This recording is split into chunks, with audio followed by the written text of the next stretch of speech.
wasaaradda deegaanka iyo isbeddelka cimilada Somaliland ayaa magaalada Burco ku qabatay tababarka la qabsiga isbeddelka cimilada iyo adkaysiga bulshada. Tababarkani oo socon doona muddo 4 cisho ah ayaa waxa ka soo qayb galay mas'uuliyiinta iyo agaasimayaasha dawladaha hoose oo ka socday 7 degmo oo ka tirsan degmooyinka Somaliland. Tababarkani xirfadeed ayaa daba socday barnaamij ay hore wasaaradda deegaanka u qabatay oo ahaa ilaalinta deegaanka iyo isbeddelka cimilada. Waxaana halkaas ugu horeynba ka hadlay faahfaahinna ka bixiyay tababarkani xirfadeed agaasimaha waaxda fayadhowrka deegaanka iyo magaalooyinka Maxamed Yaasiin Cabdiraxmaan iyo isuduwaha wasaaradda deegaanka iyo isbeddelka cimilada ee gobolka Togdheer Siciid Haybe Caydiid.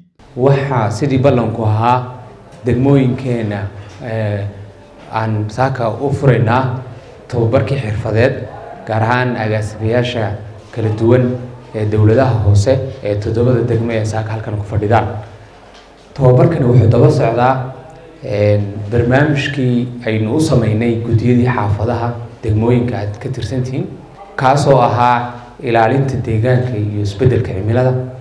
waxa ugu muhiimsan ee aan doonayno inaan ka gaadhno uu yahay fahan isku dhafan oo is haysta oo ka soo bilaabmaya min bulsho oo halkii maaragtay nidaamkeena dawladeed xagga ugu hooseysa ilaa halka ugu sareysa.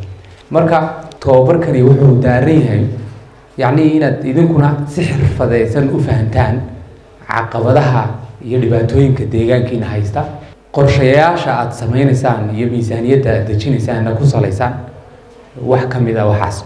haddii aan awal hore ka fikiri jirnay waddo oo keliya, maanta waxaynu ku darsanaa qorshaha wadada laftirkeega in caqabada ama dhibaatada ka timaada isbeddelka cimilada ee ka dhalata ay saameyn taban ku leedahay.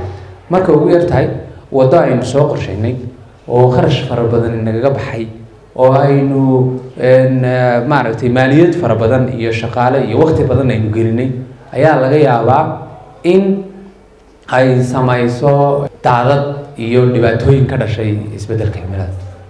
marka waxaan rabnaa inaan fahan u yeelano kow isbeddelka cimiladu waxay tahay, mar labaad qorshayaasheena aynu dejinaynana ay ku jiraan qorshayaal deegaanka wax ka taraya.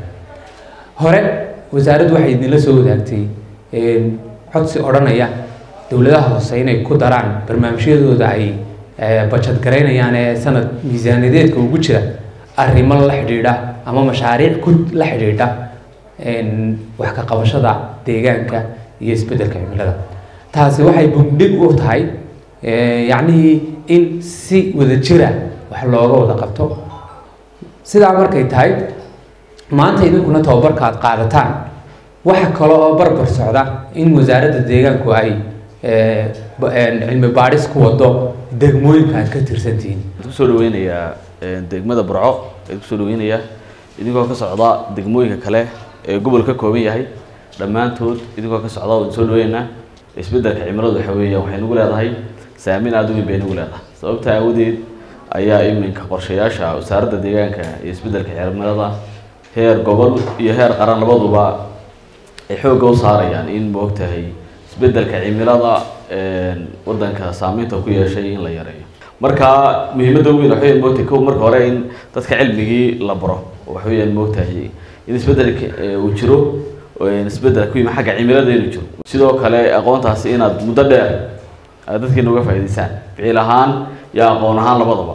marka in xoolo dhaqatada nidaamka cusub loo bedelo, in habkii beeraha aynu horumarino, in moogtahay deegaanka laftarkiisa sidii loo badbaadin lahaa, dhirta sidii loo badbaadin lahaa waxay moogtahay oo waxyaabaha ugu daran ee iminka climate change inagu aynu nafahayna ku sameyno dhirtu in dhirtii la jarayo oo moogtahay dhulka la xaalifinayo waxay moogtahay waa climate change qaybta inagu aynu nafahayna ku sameynayo kamid ah. moogtahay sanad kasta kumanaan neef baynu weynaa oo moogtahay abaaraha inaga dhinta moogtahay biyo la'aan intaas qof laga yaabay biyo la'aan dhinto inta dadka moogtahay inta nafaqo la'aanta u dhimanaysa carruurta yaryar moogtahay tiramal ah inta xanuuno ay sababayso moogtahay nafaqo la'aanta iyo xanuunada kale isbeddelka cimilada ay sababayaan iyaguna tiramal ah.